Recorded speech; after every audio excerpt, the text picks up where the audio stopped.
Hello viewers, আশা করি সবাই ভালো আছেন। তো ছবি আঁকার বিষয়ে আমাদের কমন কিছু প্রশ্নের সম্মুখীন হইতে হয়। যারা প্রতিনিয়ত ছবি আঁকেন অবশ্য তারা এই বিষয়গুলো আর কি ফেস করবে। তো আমি আপনাদের জন্য কিছু প্রশ্ন রেডি করছি। প্রশ্নগুলো আগে একটুখানি বলি। সেটা হচ্ছে, ছবি আঁকার প্রাণ কি? আসলে ছবিরও কিন্তু একটা প্রাণ আছে। তো ছবির এই প্রাণটা আসলে কি? দ্বিতীয় যেটা আছে, আলো ছায়া কেন প্রয়োজন? তো ছবি আঁকার জন্য সব থেকে ইম্পর্টেন্ট যে বিষয় সেটা হচ্ছে আলো ছায়া। তো আলো ছায়াটা ছবির ভিতরে আসলে কী কাজে আসে সে বিষয়টা নিয়ে আলোচনা করব। তৃতীয় নম্বর প্রশ্ন হচ্ছে, গ্রেডের পেন্সিল কেন প্রয়োজন? গ্রেড বলতে যে পেন্সিলের যে গ্রেডগুলো আছে 2B, 4B, 6B, 8B, 10B, 12B আছে, চারকোল পেন্সিল আছে। 4 নম্বর প্রশ্ন হচ্ছে, কাগজের উপর কি ছবি ভালো খারাপ হওয়া নির্ভর করে? আমি অবশ্যই বলবো পেজের উপরে ছবি ভালো খারাপ হওয়া অবশ্যই নির্ভর করে, সেটাও আমি আপনাদেরকে প্র্যাকটিক্যালি দেখাই দেবো। 5 নাম্বার লাস্ট প্রশ্ন, সেটা হচ্ছে, ছবি আঁকার জন্য আমাদের শুরুতে কোন কোন বিষয়গুলো মাথায় রাখতে হবে? তো এখানে ছবি আঁকার শুরুতে বলতে হচ্ছে, আমার কাছে একটা পেজ দেওয়া হয়েছে। এখন পেজটাতে আপনি একটা ছবি আঁকবেন, যে কোনো একটা দৃশ্য। তো দৃশ্য আঁকার আগে আপনাকে কোন কোন বিষয়গুলো মাথায় রাখতে হবে সেই বিষয়গুলো নিয়ে আলোচনা হবে।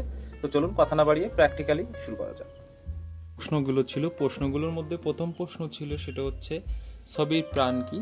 এই প্রশ্নের উত্তরটা আমি ভিডিও লাস্টে বলবো। দ্বিতীয় নম্বর প্রশ্ন থেকে শুরু করা যাক। আলো ছায়া কেন প্রয়োজন? তো আপনি একটা সিঁড়ির ছবি আঁকছেন, অবশ্য সিঁড়ির ছবি আঁকানোর জন্য আপনি এইভাবে পাট পাট করে ভাগ করে নেবেন।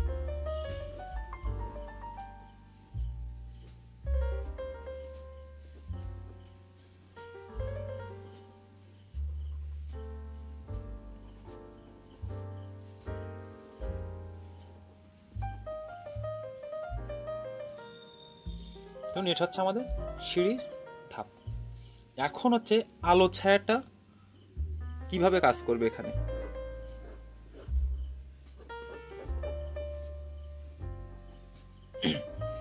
তো দেখেন, সিঁড়ির যে ধাপগুলো যখন আঁকবেন আপনি অবশ্যই এই অংশটাকে যে কোনো একটা আপনাকে ডার্ক করতে হবে, আর যে কোনো একটা অংশকে আপনাকে লাইট রাখতে হবে। যদি আপনি লাইট না রাখেন তাহলে কি হবে, ছবিটা কিন্তু পুরোটাই একটা পেজে কালো দাগের মতো মনে হবে। তো দেখুন, আমি প্রথমে আগে এটাকে আলো ছায়াটা দেখিয়ে দিই, তারপরে পুরোটাই আমরা কালো করে দিলে কেমন হয় সেটা দেখিয়ে দেব।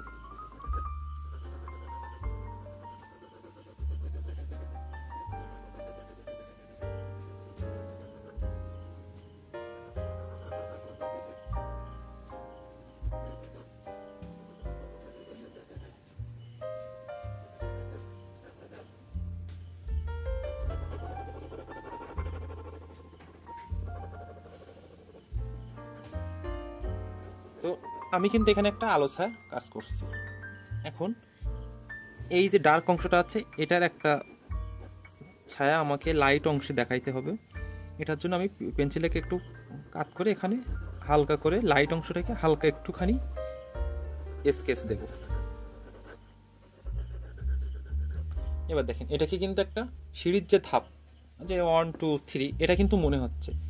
এখন প্রশ্ন হচ্ছে, যদি আপনি আলো ছায়া না রেখে এখানে পুরোটাই যদি আপনি স্কেচ করে দেন তাহলে কি হবে? পুরোটাই যদি আপনি কালো করে দেন তাহলে দেখুন কেমন লাগে। এটাকে তখন কিন্তু আর সিঁড়ির ধাপের মতো মনে হবে না। আপনারা কিন্তু দেখলেই বুঝতে পারবেন যে কেমন লাগছে।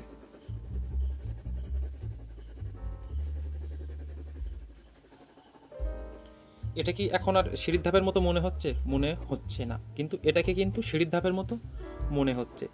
তো এটাই হচ্ছে কিন্তু আলো ছায়ার কাজ। যখন আপনি ছবির মধ্যে আলো ছায়া নিয়ে আসতে পারবেন তখন কিন্তু ছবির প্রাণ ফিরে পাবে, বা সেটা কিন্তু অ্যাকচুয়ালি একটা অরিজিনালের মতো মনে হবে ছবিটা। তাহলে অবশ্যই আপনাদের আলো ছায়া যে কেন প্রয়োজন এটা নিয়ে অবশ্যই আপনাদের যে সমস্যা ছিল সেটা আশা করি ক্লিয়ার হয়ে গেছে। তৃতীয় নাম্বার যে প্রশ্ন ছিল সেটা হচ্ছে, গ্রেডের পেন্সিল কেন প্রয়োজন? আমার এখানে দেখেন 4টা পেন্সিল আছে। এটা হচ্ছে 2B, এটা 6B, এটা হলো 8B, আর এটা হলো 10B।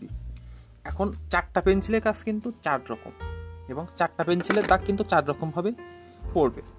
যদি প্রথমে আমি 2B পেন্সিল দিয়ে এখানে দাগ দেই, 2B পেন্সিল দিয়ে দাগ দিলে কিন্তু 2B পেন্সিলের দাগ কেমন লাইট আছে। এখন যদি আমি এখানে 6B ব্যবহার করি তাহলে 6B দেখেন 2B থেকে কিন্তু আরও ডার্ক। এবার আমি 6B চেঞ্জ করে যদি আমি 8B দিয়ে দাগ দিই তাহলে 8Bটা দেখছেন এটা কিন্তু 6B থেকে আরও ডার্ক। অ্যান্ড লাস্ট আমার কাছে যেটা আছে সেটা হচ্ছে 12B পেন্সিল। এটা দিয়ে যদি আমি দাগ দিই তাহলে এটা দেখবেন 8B থেকে কিন্তু আরও বেশি ডার্ক। এখন কথা হচ্ছে ডার্ক পেন্সিলগুলোর কাজ কি। তো স্কেচ করার জন্য আমাদের 2B পেন্সিলটা ঠিক আছে, কারণ স্কেচ আপনি ধরেন কোনো একটা ছবি আঁকছেন, সেটা স্কেচ করার জন্য লাইট পেন্সিল ব্যবহার করা বা 2B গ্রেডের পেন্সিল ব্যবহার না করাই বেটার। কেন বেটার? কারণ এখানে আমাদের অনেকগুলো কিন্তু দাগ থাকে, এক্সট্রা দাগ থাকে, যে দাগগুলো আমাদের প্রয়োজন নাই। তখন কী হবে, লাইটের পেন্সিল ব্যবহার করলে সেগুলো কিন্তু মুছে ফেলতে সুবিধা। এবার আমি এখানে একটা আলো ছায়া বলছিলাম, আলো ছায়া নির্বাচন করার ক্ষেত্রে আমাদের প্রথম যে বিষয়টা মাথায় রাখতে হবে সেটা হচ্ছে আলোর উৎসটা কোন সাইড থেকে আসতেছে। এখানে যদি ধরেন আমি যে আলোটা রাখছি হচ্ছে বাম পাশে, যে কারণে ছায়াটা কিন্তু ডান পাশে পড়ছে। তো ধরুন আমি এখানেই আলোটা রেখে যদি আমি এটা স্কেচ করি, তাহলে স্কেচ করার জন্য প্রথমে আমাদের যেটা প্রয়োজন সেটা হচ্ছে ফার্স্টে একটা গ্রেড দেওয়া, লাইটভাবে গ্রেড দিয়ে হালকা করে। তো পুরো ছবিটাকে আমি কিন্তু হালকা করে একটা গ্রেড দিয়ে নিচ্ছি। এখন দ্বিতীয় নম্বরে যেটা আসে সেটা হচ্ছে আলো যদি কোনো স্থান থেকে আসে বা এখান থেকে যদি পড়ে, তাহলে কিন্তু এর পিছনে আমাদেরকে একটা কিন্তু শ্যাডো রাখতে হবে। অর্থাৎ এখান থেকে যে ছায়াটা আসতেছে, ছায়ার অংশটা কিন্তু আমাদের অবশ্যই বোঝানো লাগবে। তাহলে এটা হচ্ছে আমাদের ছায়ার যে অংশ, এটাকেও আমি স্কেচ করে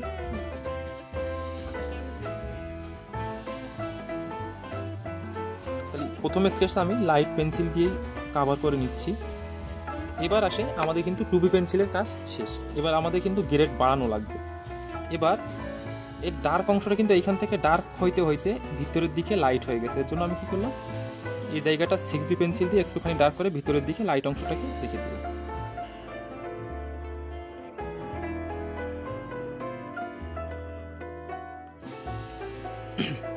যেহেতু এইটা হচ্ছে ওপরের পৃষ্ঠ, এর সাইডের অংশটুকুলা একটু কিন্তু বেশি ডার্ক হবে, কিন্তু লাইট অংশটা আমাদের একটুখানি রাখতে হবে এখানে।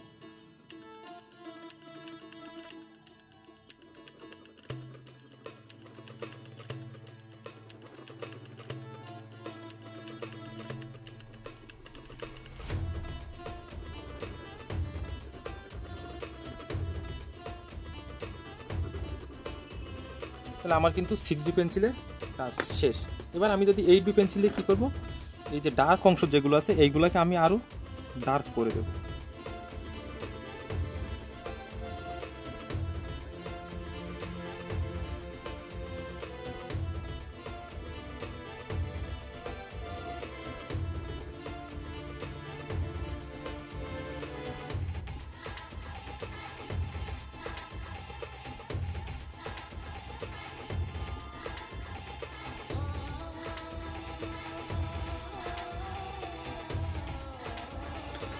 পেন্সিল স্কেচের 3টা গ্রেড হয়, আমরা চাইলে বেশি দিতে পারেন, কিন্তু আমি মনে করি 3টা পর্যন্তই সীমাবদ্ধ রাখা উচিত। 4টা দিতে গেলে একটু সমস্যা হয়ে যাবে গ্রেড করার জন্য।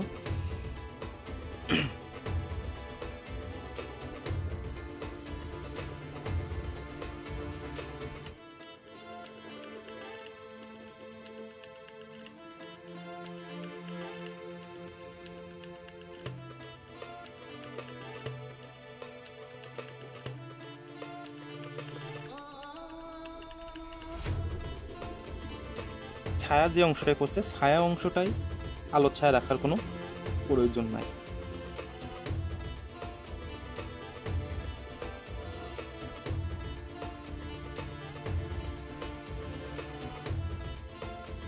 যেহেতু আমি 3টা গ্রেডের কথা বলছি, এর জন্য আমি কিন্তু গ্রেডের পেন্সিল 4টা দেখিয়েছিলাম, এখানে আমি 3টার কাজ পর্যন্ত দেখালাম। তো যখন মনে করেন আরও বেশি ডার্ক করা প্রয়োজন, তখন আমরা এই 12B পেন্সিলটা ব্যবহার করতে পারেন, এটা আরও বেশি ডার্ক হবে। তো এটার ব্যবহার এখানে প্রয়োজন ছিল না, তারপরে আমি আপনাদেরকে একটুখানি দেখিয়ে দিলাম। তো এটা হলো হচ্ছে আলো ছায়ার আলো ছায়া না, এটা হচ্ছে পেন্সিলের গ্রেড, যে ডার্ক থেকে লাইটের যে গ্রেড আছে সেটা একটু দেখিয়ে দিলাম। যে প্রশ্ন ছিল সেটা হচ্ছে কাগজের উপর ছবি আঁকা ভালো খারাপ নির্ভর করে কিনা। তো এখানে আমি একটা প্যাড খাতার পৃষ্ঠা নিয়ে নিয়েছি, আর এখানে আছে আমার কাছে একটা হচ্ছে 100 গ্রামের পেজ।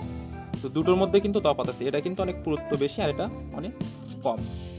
এবার আপনি যখন ছবি আঁকবেন, কোনো ছবি আঁকছেন, ধরুন আপনি একটা ঘর আঁকছেন, ঘর আঁকতে গেলে আপনার অবশ্যই ভুল হবে, আর যখনই ভুল হবে তখন আপনি কি করবেন, রাবার দিয়ে সেটা মুছে দিবেন।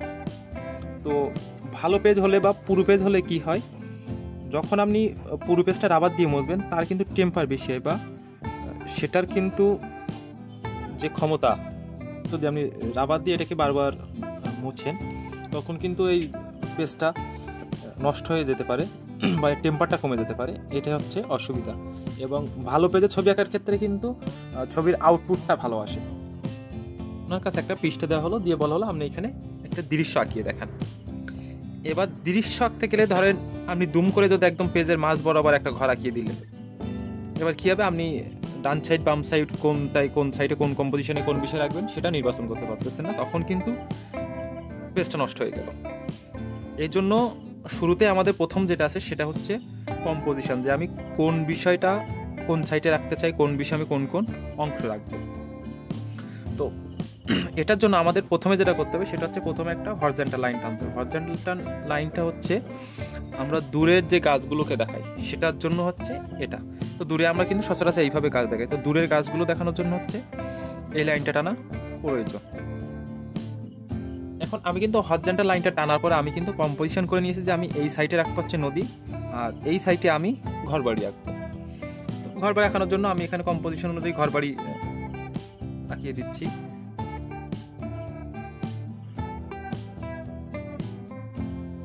তো এখানে আমি পাশাপাশি দুইটা ঘর রাখবো।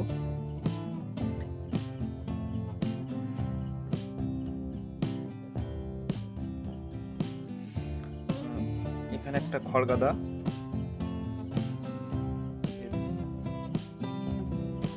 পাশে একটা গাছ।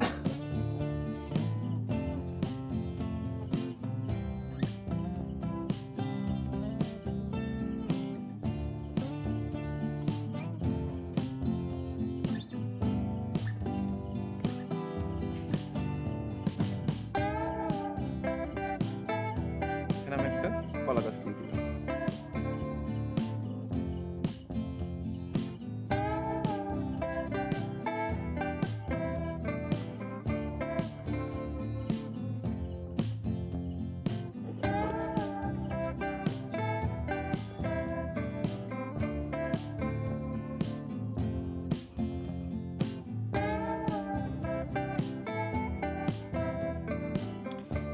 যেহেতু কম্পোজিশনটা দাঁড় করানোর পরে আমার কিন্তু সামনের স্পেসটা অনেকটা বেশি মনে হচ্ছে, যে এইখানের জায়গাটা বেশি থেকে গেছে।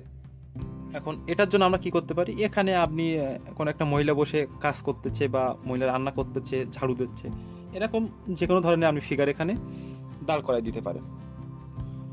এটার জন্য আমি এখান থেকে একটু রাস্তার অংশ বাইর করে নেব। ধরেন এখানে একটা মহিলা,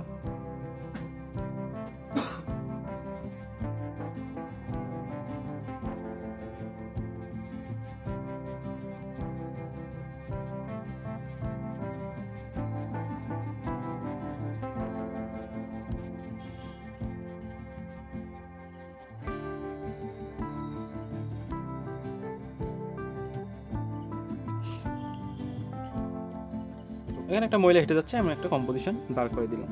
তো ছবি আঁকার ক্ষেত্রে প্রপোর্শনটা খুবই ইম্পর্টেন্ট। আপনি কোন অংশে কোনটা আঁকতে চাচ্ছেন এটা অবশ্যই আগে নির্বাচন করবেন, তারপরে ড্রয়িংটা শুরু করে আমি মনে করি বেটার।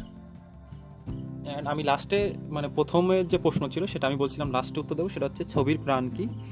তো ছবির প্রাণ হলো আলো ছায়া।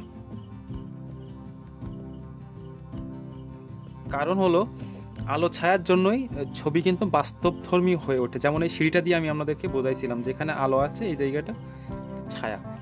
তো ছবির প্রাণ হচ্ছে আলো ছায়া, যেটার কারণে ছবিটা সুন্দর দেখায় এবং তার যে অ্যাকচুয়ালি যে শেপ সেটা চলে আসে। ডেমো হিসাবে এখানে একটা ছবি আছে, আমি এখানে এখনো কাজ কমপ্লিট করতে পারি নাই। তো এই ছবিটা কিন্তু প্রত্যেকটা অংশে আলো ছায়ার কাজ আছে। দেখেন এখান থেকে কিন্তু আমি ডার্ক করতে করতে ওপর দিকে যত উঠছি লাইট করে দিছি।